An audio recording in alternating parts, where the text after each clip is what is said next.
Thank you very much, Salome, for that recognition. I just want to say what a delight it is to be with my family in Greater Manchester. Vice Chancellor Holmes, Professor Wendy, faculty members, students, distinguished guests. Thank you for having me. It doesn't feel that long ago that I was with you in person to receive a doctorate honoris causa and sign a memorandum of understanding that has already helped advance research and training on AI and global trade. I particularly want to thank you for what you have done in training us here at the WTO. And it was a delight to receive all of you and to see you. And it's nice to see your smiling faces, even though it's virtual. Thank you so much. The world of artificial intelligence has changed profoundly since I saw you in July 2024. It's amazing to me what has happened. Technology is evolving at an extraordinary pace. This year is already being called the year of AI agents. These systems are now drafting legal contracts, coding software, designing new materials, and managing supply chains, something very important to us in trade. Meanwhile, the macroeconomic impacts of the boom in AI-related investment have become visible everywhere.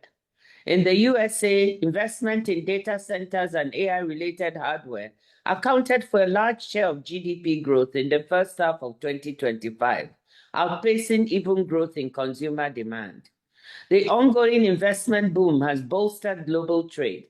As much as 42% of global goods trade in the first half of 2025 was made up of AI-related goods like semiconductors, computers, servers, and manufacturing equipment.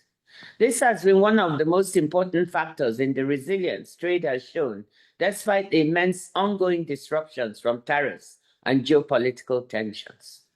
As the transformative potential of AI has come into clearer focus, a vital question has become more urgent. Will AI lift opportunities for all, or will it deepen existing inequalities and exclusion? This is the central question posed by the WTO's new flagship World Trade Report, Making Trade and AI Work Together to the Benefit of All. Let me start with the good news. Our analysis finds that AI holds major promise for trade and global GDP. WTO simulation suggests that by 2040, artificial intelligence could increase exports of goods and services by nearly 40% above current trends, thanks to higher productivity and lower trade costs, what we call a 40 by 40 effect, 40% increase by 2040. Meanwhile, global GDP could rise 12 to 13%. This potential stems from AI's ability to reduce many of the frictions that slow trade down today. AI is already being used to automate customs and compliance procedures, translate languages in real time, improve shipment logistics, strengthen contract enforcement, and even optimize routes to cut transport distances and fuel consumption. For services trade, where language regulation and timeliness matter most, these gains are especially large. Firms say that they're already seeing the impact of AI on how they trade. In our joint survey with the International Chambers of Commerce, 90% of companies using AI reported improved efficiency in managing trade risks or complying with border procedures. AI also opens entirely new export opportunities in data-driven services, design, finance, and creative industries. In short, AI can lower the cost of participating in the global economy and help more people and firms connect to world markets. That is the opportunity before us. However, the benefits of AI will not automatically be shared widely across countries, or for that matter within them, unless we take action. AI-related growth gains could lead to renewed divergence between high and low-income countries. Our simulations show that without major improvements in digital infrastructure and AI readiness, low-income economies could see only 8% income growth from AI by 2040, while high-income economies enjoy double-digit increases and leave them further behind. But if low-income economies manage to narrow their digital and AI divides, their growth gains could almost double to 15% without substantially changing growth prospects in higher income economies. So inclusiveness is possible, but it requires deliberate investments in digital connectivity and social policies that help workers adapt to technological change, as well as open and predictable trade that keeps markets accessible and allows countries to access the data, hardware, software, and talent that fuel the AI revolution. The backlash against trade that we see today stands as a reminder that we must not repeat mistakes made during the recent wave of globalization, when insufficient investment in education, social protection, and active labor market policies left many people and places behind. Another risk relates to divergence in the rollout of AI-related policy frameworks. High-income economies have moved fastest to adopt AI regulations. 68% of them already have a national strategy, compared with only 8% of low-income countries. Our new AI Trade Policy Openness Index reveals that many developing economies appear open, primarily because of an absence of regulation, not because enabling frameworks are in place. Regulatory asymmetry risks locking some economies out of emerging AI markets or exposing them to risks from unregulated use. Smart, coherent regulation that builds trust and interoperability whilst keeping markets open is essential. So what can we do to make the most of AI for the future of trade and socioeconomic inclusion? First, we must build the foundations of inclusion, digital infrastructure. Connectivity is the bridge between potential and participation. Yet only about 1 in 5 people in low-income economies have internet access, according to the International Telecommunications Union. We need innovative partnerships and financing mechanisms to bridge these gaps. For instance, by developing regional digital hubs, shared data centers, and joint capacity building programs. The WTO Secretariat, for example, is collaborating with the World Bank to strengthen both hard and soft infrastructure for digital trade in several African countries through the Digital Trade for Africa project. Second, we must strengthen coordination both domestically and internationally. Trade intersects with a wide range of policy domains, from data governance and privacy to competition, labor, and the environment. AI-related trade policies, therefore, cannot be designed in isolation. They must form part of broader national strategies that align technology, education, labor, and competition objectives. Greater coherence is equally essential at the international level, since no single institution can address the full spectrum of AI's implications. Third, we should better leverage and, where needed, update multilateral trade rules that support AI value chains. WTO agreements already provide a solid foundation for the development and deployment of AI. For example, the Information Technology Agreement eliminates tariffs on over $3 trillion US dollars worth of annual trade in high-tech products, including many that power AI. The General Agreement on Trade in Services, GATS, facilitates AI-related digital services trade. The Agreement on Technical Barriers to Trade promotes regulatory coherence, and our intellectual property rules in the TRIPS Agreement foster technological innovation and diffusion.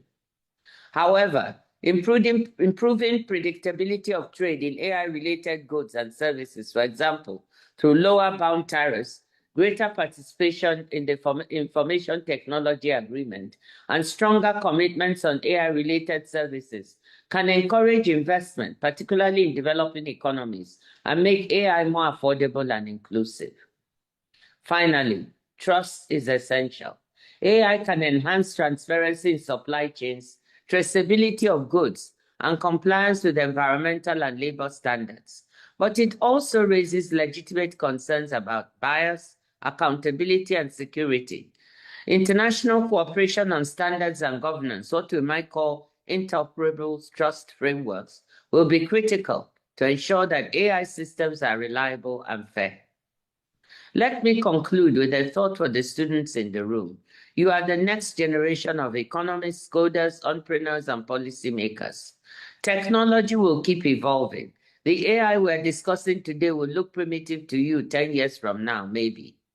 What must remain constant is our determination to ensure that innovation expands opportunity and not inequality. Thank you, and I wish you a successful meeting. Oh, thank you very much. Please, a round of applause for the Director General of the World Trade Organization, Dr. Ngozi Okonjo-Iweala. Please, a round of applause, please.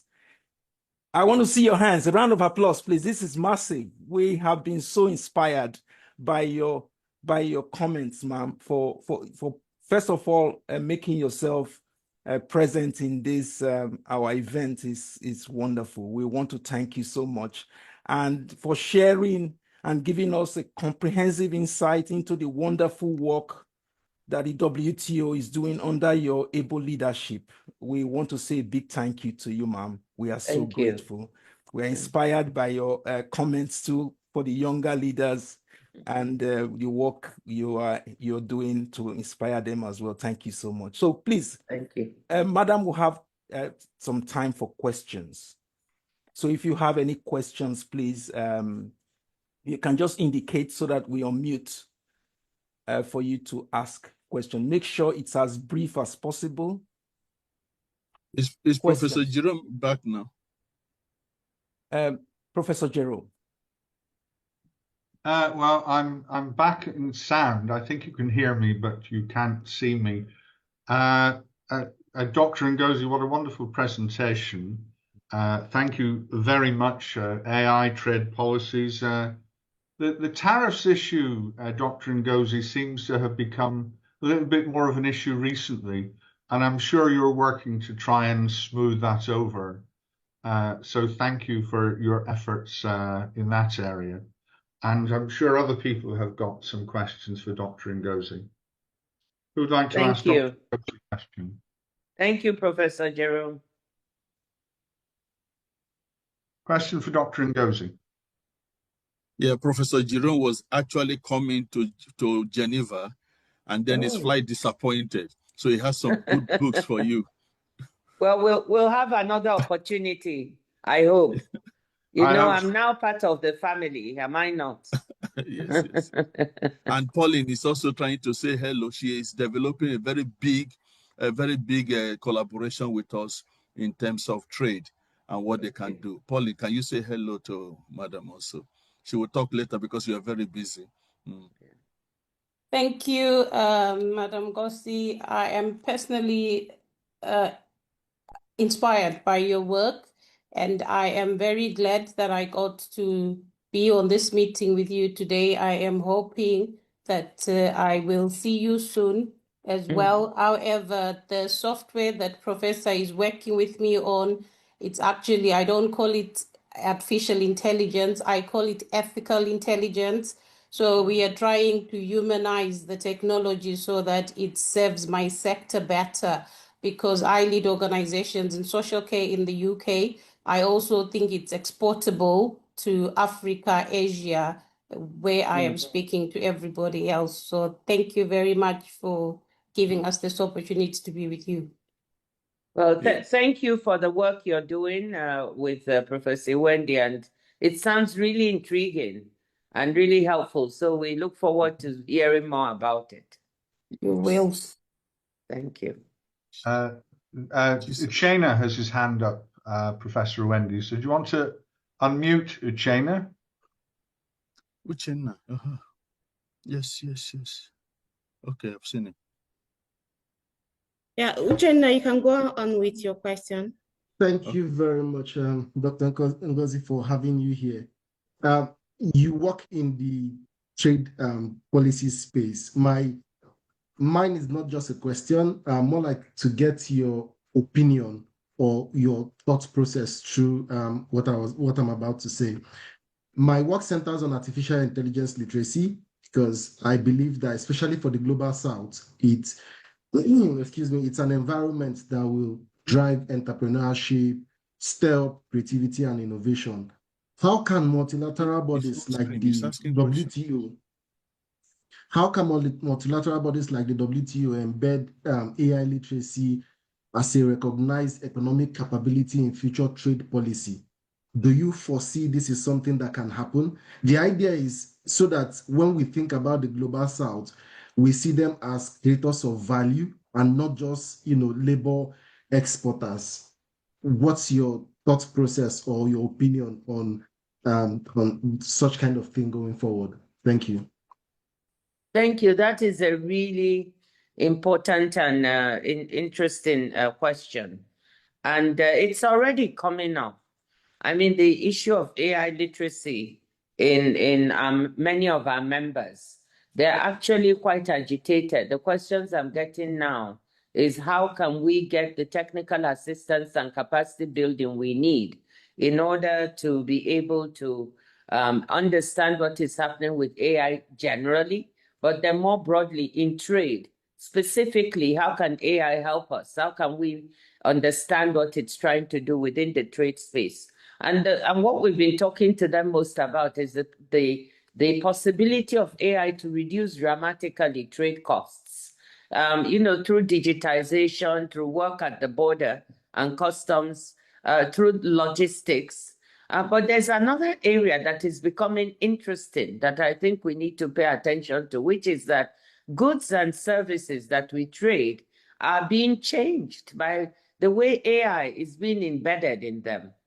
And one of the interesting issues, now you have a refrigerator with an AI that can tell you the products in the fridge, the freshness of those products. It can even suggest a menu based on what you have inside the fridge or what you might be able to cook and all that. I've seen an advert advertising this and so on, but that is embedded. And how do you trust what this AI is telling you? Because it's changed the nature of the good that you bought. It's not your straightforward refrigerator anymore. This one is now also giving you services. So you've got a good with services embedded. What are the standards that should be held up for this AI that is doing all this work? So some of those issues are beginning to come and will appear more and more, and our members will be wanting to know how to deal with these issues and what role should WTO play in embedded AI in goods and services that are traded. So we don't have the answer yet. We are gearing up to see how we can, even for the elementary understanding of AI, support them. We are not there yet, but we're working on it. But thank you for pointing out an exceedingly important area. Thank you, Uchenna. Chisholm I have to go, unfortunately. They have to go. Can we hand over to Sam? Thank you. Professor Jerome. Yeah. To Sam. Okay. Good evening. Good evening, Dr. Ngozi. It's an absolute pleasure to meet you once again. Obviously, you've hosted us wonderfully over in Geneva in the past, so it's lovely to be able to host you, albeit virtually. It's a real pleasure and honour as ever to see you, and thank you for your time spent with ourselves and our students, who I've no doubt will be full of admiration for everything that you do on behalf of the entire global trade, which is just fantastic. But it's beholden to me, if I may, to provide for you, if I could, an E-award, if you can see that on your screen. Oh, that's so nice. Yes, so we'd like to say thank you very much for joining our November to Remember series of talks 2025, for sharing your expertise, for sharing your enthusiasm and to commitment for a better future for all, which I think is a message that we'll all utterly want to buy into. So thank you very much for your time as ever, and do enjoy your award. I'm sure Professor Celestine will send it to you electronically. Well, thank you very much. So this is a new one, an E-award. Okay. Yes, that's right. Okay. Also send it to me physically if possible. Yes. Yes.